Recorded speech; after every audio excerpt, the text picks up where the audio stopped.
बिस्मिल्लाहिर्रहमानिर्रहीम। अस्सलामु अलैकुम वरहमतुल्लाहि वबरकातुहू। आज की हमारी इस वीडियो का टॉपिक है इस्लाह मुआशरा। एक अच्छा मुआशरा एक अच्छे इंसान से बनता है और एक अच्छा इंसान कैसे बना जाए ये तालीम हमें हमारे मज़हब इस्लाम से मिलती है। हम में से हर शख्स अगर सिर्फ़ इतनी कोशिश और पक्का इरादा कर ले कि मैं अपनी और अपने घर वालों की इस्लाह करूँगा तो यकीनन पूरा मुआशरा सुधर जाएगा। और ये इस्लाह होगी कैसे? इसके लिए हमें हमारे इस्लाम की दी हुई तालीमात पे अमल करना होगा। इस्लाह मुआशरा क्योंकि अपने आप में एक बहुत बड़ा टॉपिक है, इसमें ज़िंदगी के सारे ही एस्पेक्ट्स आते हैं, इसलिए ये मुमकिन नहीं है कि एक वीडियो में उन सारे टॉपिक्स को कवर किया जाए और उनका जो हल कुरान और हदीस में मौजूद है वो सब एक बार में आपके सामने पेश किया जाए। इसलिए हम इंशाअल्लाह ताला पार्ट वाइज वीडियो बनाएंगे और उनके जो हल हैं वो धीरे धीरे आप लोगों तक पहुंचाते रहेंगे। हमारी लाइफ में जितनी भी प्रॉब्लम्स आती हैं, चाहे वो हमारी घर की प्रॉब्लम हो, हमारी जॉब की प्रॉब्लम हो, करियर की प्रॉब्लम हो, बिज़नेस की प्रॉब्लम हो या सोसाइटी में मौजूद प्रॉब्लम्स हो, उन सारी ही प्रॉब्लम्स का हल हमें ऑलरेडी इस्लाम ने बता रखा है। अब किसी के जहन में ये ख्याल आ सकता है कि जब इस्लाम ने वो सारा हल बता रखा है, उनके सॉल्यूशंस हमें दे रखे हैं, तो फिर क्यों इतनी सारी प्रॉब्लम्स पूरे मुआशरे में फैली हुई हैं? तो उसका पहला जवाब ये है कि इस्लाम ने तो हमें बता दिया है, लेकिन हमने कभी ख़ुद जानने की कोशिश नहीं की। जो हल है वो कुरान में मौजूद है, हदीस में मौजूद है, हमारे मुहद्दिसीन ने, मुफस्सिरीन ने, फ़ुक़हाए किराम ने, उलमाए किराम ने अपनी अपनी किताबों में उन्हें बयान किया है। लेकिन क्या कभी हमने उन्हें जानने की कोशिश की? क्या कभी हमने पढ़ने की कोशिश की कि उसमें क्या लिखा है? अगर हमने पढ़ा होता तो फिर हमें ये भी पता होता कि इस्लाम ने ज़िंदगी के किस हिस्से में किस तरह से हमारी रहनुमाई की है। तो यानी कि हमारे मुआशरे में जो ख़राबियाँ फैली हुई हैं उसकी सबसे पहली वजह है इल्म से दूरी। हम इल्म से दूर हो गए, हमने इल्म हासिल करना छोड़ दिया, हमने किताबें पढ़ना छोड़ दिया, हमने अपना सारा जो टाइम है वो सोशल मीडिया पर लगाना शुरू कर दिया। यूट्यूब देखते हैं, इंस्टाग्राम देखते हैं, फेसबुक देखते हैं और किताबों से दूर रहते हैं। कुछ लोग जो मॉडर्न एजुकेशन हासिल भी करते हैं उनमें भी ऐसे बहुत सारे लोग हैं जो इल्म दीन से दूर हैं, जो इस्लामी किताबों से दूर हैं। इसलिए बहुत बार वो लोग भी ये नहीं जान पाते कि हमारी लाइफ में जो प्रॉब्लम्स चल रही हैं उनका सोल्यूशन क्या है। आइए आपको एक हदीस सुनाता हूँ। इमाम इब्न माजा अपनी सुनन में हदीस नंबर 224 पर एक रिवायत नकल करते हैं कि रसूलुल्लाह सल्लल्लाहु तआला अलैहि वसल्लम ने फरमाया, इल्म हासिल करना हर मुसलमान पर फ़र्ज़ है। तो अब इस हदीस ने तो हमें बता दिया कि इल्म हासिल करना फ़र्ज़ है, हर मुसलमान पर फ़र्ज़ है, हम पर भी फ़र्ज़ है, आप पर भी फ़र्ज़ है। लेकिन हमने उसी चीज़ को छोड़ रखा है, हमने इल्म हासिल करने की कभी कोशिश नहीं की। तो जब हम इल्म हासिल ही नहीं करेंगे तो हमें ये कैसे पता चलेगा कि हमारी लाइफ के किस प्रॉब्लम का क्या सॉल्यूशन है? इल्म हासिल करना तो फ़र्ज़ है ना, हमने तो उस फ़र्ज़ को भी छोड़ रखा है। तो फ़र्ज़ को छोड़कर ना सिर्फ हम ये कि दुनिया में परेशान हो रहे हैं बल्कि गुनाहगार भी हो रहे हैं। तो सबसे पहले हमें अपनी सारी प्रॉब्लम्स को दूर करने के लिए इल्म का हासिल करना ज़रूरी है। और अगर हम अपने फ़र्ज़ से ही दूर हो गए तो फिर ये कैसे मुमकिन है कि हम अपनी लाइफ में कामयाब हो जाएं? आज हर शख्स दुनिया में कामयाब होना चाहता है, हर शख्स कामयाबी की तरफ दौड़ रहा है, कामयाबी की तलाश में है कि कामयाबी किधर मिलेगी। लेकिन हमने अपने अहम फ़र्ज़ को छोड़ रखा है कि जहाँ से शुरुआत होती है कामयाबी की, इल्म के बाद से ही सारी चीज़ों की शुरुआत होती है। अगर आप करियर भी बनाते हैं तो उसके लिए भी एक ख़ास इल्म चाहिए। अगर आप कोई बिज़नेस करते हैं उसके लिए भी कोई ख़ास इल्म, कोई ख़ास तजुर्बा चाहिए। तो ज़िंदगी के हर एस्पेक्ट में, हर कॉर्नर में इल्म की ज़रूरत होती है। और क्योंकि हकीकी कामयाबी, असल कामयाबी आखिरत की कामयाबी है, इसलिए उस कामयाबी को हासिल करने के लिए इल्म दीन की ज़रूरत होती है। हमें अपनी लाइफ में क्या करना चाहिए, क्या नहीं करना चाहिए, किससे क्या बात कहनी चाहिए, कब कहनी चाहिए, किस अंदाज में कहनी चाहिए, ये सारी बातें सुनने में बहुत छोटी लगती हैं, लेकिन ये सारी छोटी छोटी सी बातें मिल करके हमारी ज़िंदगी में एक बड़ी प्रॉब्लम क्रिएट करती हैं। लेकिन आज कोई भी इल्म की तरफ नहीं आना चाहता। मुआशरे में ऐसे बहुत सारे लोग हैं जो नमाज़ें तो पढ़ते हैं लेकिन उनको ये नहीं पता कि नमाज़ों में फ़राइज़ कितने हैं, वाजिबात कितने हैं, मकरूहात कितने हैं, मुफ़सिदात कितने हैं। हमें पता भी नहीं चलता कि नमाज़ टूट गई है। तो जब हमें नमाज जैसी अहम इबादत के बारे में मालूमात नहीं है, हमने इतने अहम टॉपिक पर इल्म हासिल नहीं किया, नमाज जो इबादतों में सबसे पहला फ़र्ज़ है मुसलमान पर, हमने उसके बारे में इल्म हासिल नहीं किया, तो फिर हम ज़िंदगी में कैसे कामयाब हो सकते हैं? अब जाहिर है कि जब हमने नमाज के बारे में भी इल्म हासिल नहीं किया, उसके मसाइल को मालूम नहीं किया, तो इसका मतलब है कि हम में से बहुत सारे ऐसे लोग हैं जो अपनी नमाज़ों में गलतियाँ करते हैं और जाने अनजाने में अपनी नमाज़ों को ख़राब कर रहे हैं। जब मुअज्जिन मस्जिद में खड़ा होकर अज़ान देता है और वो ये पुकारता है हय्या अलस सलाह, नमाज की तरफ आओ, फिर आगे क्या कहता है हय्या अलल फलाह, कामयाबी की तरफ आओ। यानी कि वो हमें बता रहा होता है कि जब तुम नमाज की तरफ आओगे तो तुम कामयाबी की तरफ आओगे। लेकिन हम में से बहुत सारे लोग तो वो हैं कि जो ये जानते भी नहीं कि इन दोनों जुमलों का मतलब क्या है। तो अल्लाह ताला की तरफ से, उसके रसूल सल्लल्लाहु ताला अलैहि वसल्लम की तरफ से हमें ये बता दिया गया हदीस में कि कामयाबी कहाँ है, कामयाबी नमाज में है। नमाज की तरफ आओ हय्या अलस सलाह, कामयाबी की तरफ आओ हय्या अलल फलाह। जब तुम नमाज की तरफ आओगे तो तुम कामयाबी की तरफ आओगे। यानी कि दुनिया में कोई भी शख्स अगर नमाज नहीं पढ़ता तो ये जान ले कि नमाज़ों को छोड़ करके वो कामयाब नहीं हो सकता। हो सकता है वो कभी दौलतमंद हो जाए, लेकिन दौलतमंद होना कामयाबी नहीं है। कामयाबी इसी बात में है कि आपका अल्लाह आपसे राज़ी हो, उसका रसूल आपसे राज़ी हो, ये आपके लिए कामयाबी है। आपकी आखिरत संवर जाए, आपके कब्र के मामले बेहतर हो जाएं, ये आपके लिए कामयाबी है। तो ये जान लेने के बाद कि नमाज में हमारी कामयाबी है, क्या उसके बाद भी हम ऐसी कोशिश करते हैं?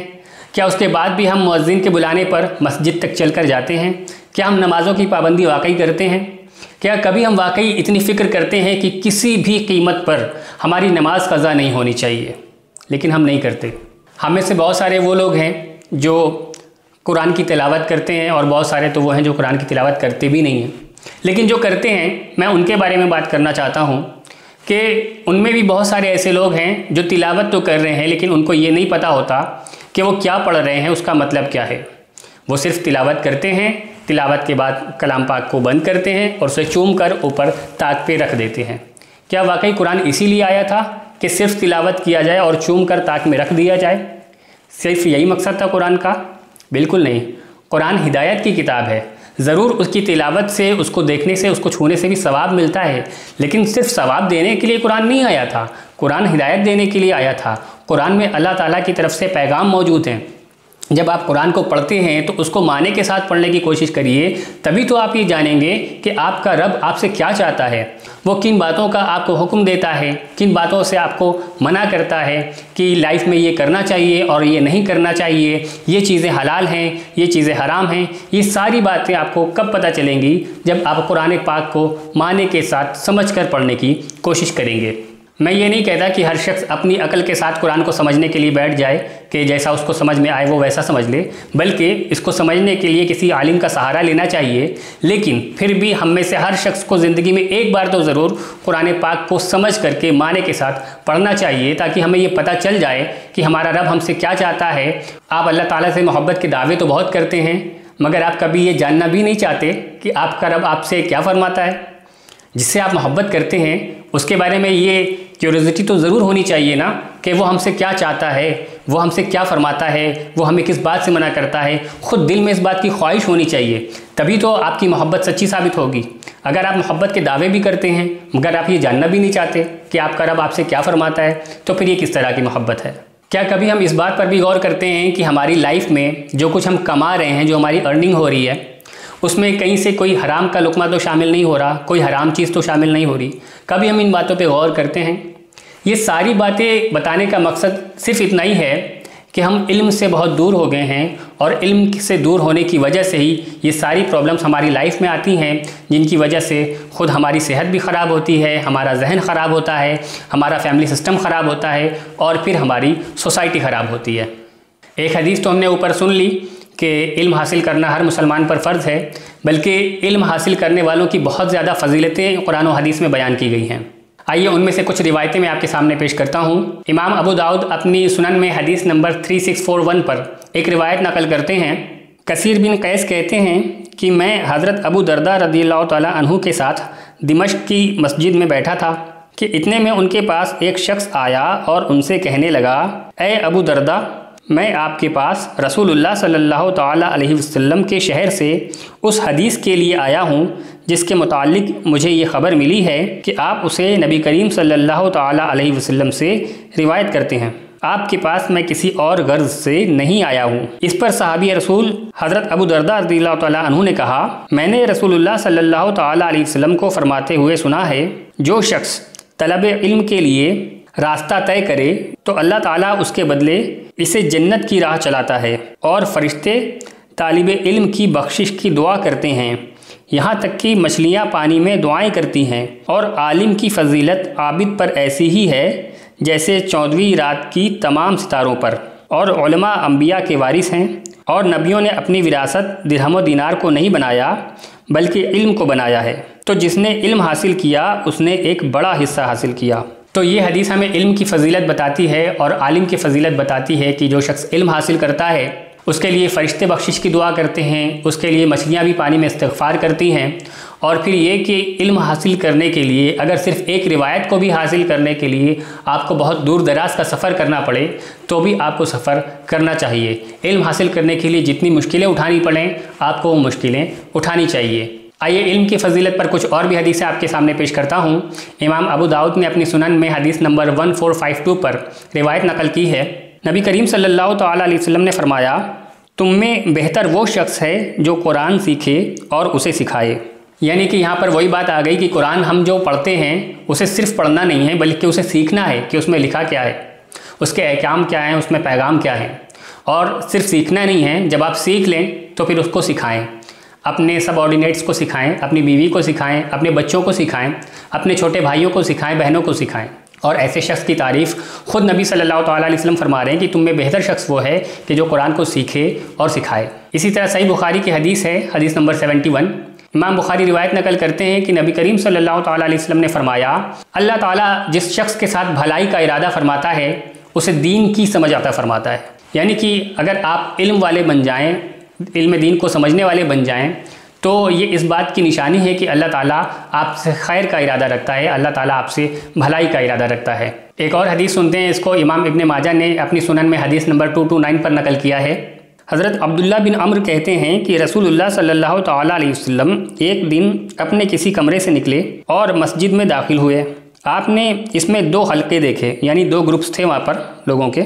एक तिलावत कुरान और ज़िक्र दुआ में मशगूल था और दूसरा जो ग्रुप था वो तालीम और ताल्लुम में, यानी कि सीखने सिखाने में था। नबी करीम सल्लल्लाहु तआला अलैहि वसल्लम ने फरमाया, दोनों हल्के नेकी के काम में हैं। ये लोग कुरान पढ़ रहे हैं और अल्लाह से दुआ कर रहे हैं, अगर अल्लाह ताला चाहे तो उन्हें दे और चाहे तो ना दे। और ये लोग इल्म सीखने और सिखाने में मशगूल हैं और मैं तो मुअल्लिम बनाकर भेजा गया हूँ। फिर उन्हीं में नबी करीम सल्लल्लाहु तआला अलैहि वसल्लम बैठ गए। यानी कि नबी करीम सल्लल्लाहु तआला अलैहि वसल्लम जब तशरीफ़ लाए तो एक तरफ कुछ लोग वो बैठे हुए थे जो कुरान को पढ़ रहे थे, तिलावत कर रहे थे, दुआएं कर रहे थे, ज़िक्र अज़कार कर रहे थे, और एक तरफ वो ग्रुप था जो इल्म हासिल कर रहा था और दूसरों को सिखा रहा था। तो नबी करीम सल्लल्लाहु तआला अलैहि वसल्लम ने दोनों ग्रुप्स की तारीफ़ तो फरमाई कि ये भी अच्छा काम कर रहा है, ये भी नेकी का काम है, और ये भी अच्छा काम कर रहा है, ये भी नेकी का काम है। लेकिन नबी करीम सल्लल्लाहु तआला अलैहि वसल्लम ने दोनों में से जिसको फजीलत दी वो उनको दी जो इल्म सीख रहे थे और सिखा रहे थे। और आप सल्लल्लाहु तआला अलैहि वसल्लम ने फरमाया कि मैं खुद मुअल्लिम बना करके, टीचर बना करके भेजा गया हूँ, और आप उसी ग्रुप में बैठ गए जहाँ पर इल्म सीखने और सिखाने का काम हो रहा था। तो ज़िंदगी की सारी प्रॉब्लम्स को दूर करने के लिए जो सबसे पहली चीज़ है वो है इल्म हासिल करना। जब हम इल्म हासिल करेंगे तो हमें पता चलेगा कि लाइफ में क्या करना चाहिए, क्या नहीं करना चाहिए, कौन सी प्रॉब्लम का क्या सोल्यूशन हमें कुरान और हदीस में और हमारे असलाफ़ ने बताया है। लेकिन उसके बाद भी एक प्रॉब्लम आती है कि हम में से कुछ लोग जब इल्म हासिल करते हैं तो फिर वो अपने आप को दूसरों से मुमताज़ समझने लगते हैं, वो खुद ही अपने आप को ख़ास समझने लगते हैं और आम लोगों से थोड़ी दूरी बना कर रखते हैं। तो याद रखें कि ख़ास होकर भी आम लोगों के दरमियान रहना ये आपकी काबिलियत और आपकी सलाहियत का हिस्सा है। अगर आप ख़ास होने के बाद आम लोगों के दरमियान रह नहीं पाते तो फिर आपकी सलाहियत में, आपकी काबिलियत में कमी है। और फिर आइए आपके सामने एक रिवायत ये भी पेश कर दूँ कि इल्म हासिल करने के बाद जो लोग ख़ुद पर गुरूर करने लगते थे, अपने इल्म पर घमंड करते थे, उनके बारे में सहाबाए किराम का क्या नज़रिया है। इमाम दारमी अपनी सुनन के मुकदमे में एक रिवायत नकल करते हैं। हज़रत मसरूक रज़ियल्लाहु ताला अन्हु बयान करते हैं कि आदमी के आलिम होने के लिए यही काफ़ी है कि वो अल्लाह ताला से डरने वाला हो, और आदमी के जाहिल होने के लिए यही काफ़ी है कि वो अपने इल्म पर घमंड करे। अगर आप इल्म हासिल करने के बाद उस पर गुरूर भी करने लग जाएं, घमंड करने लग जाएं, दूसरों को अपने से छोटा और हकीर समझने लग जाएं, तो फिर सहाबी रसूल बयान कर रहे हैं कि ऐसा शख्स जो इल्म हासिल करने के बाद उस पर गुरूर करे वो आलिम नहीं बल्कि वो जाहिल है। तो आज की इस वीडियो में हमने इल्म की अहमियत पर बात की कि इस्लाही माशरा में जो सबसे पहली कमी है जिसको हमें दूर करनी है वो है इल्म की कमी। हमें ख़ुद को भी एजुकेट करना है, दीन के एतबार से भी, दुनिया के एतबार से भी, और अपनी फैमिली को भी एजुकेट करना है, दोनों एतबार से। उसके बाद ही इंशाअल्लाह ताला हमें सही रास्ता पहचानने का तरीका मिलेगा और हम उस पर चल सकेंगे। इंशाअल्लाह ताला अगली किसी वीडियो में हम इस्लाह मुआशरा के किसी दूसरे पॉइंट पर बात करेंगे। मिलते हैं अगली वीडियो में। अस्सलामु अलैकुम वरहमतुल्लाहि वबरकातुहू।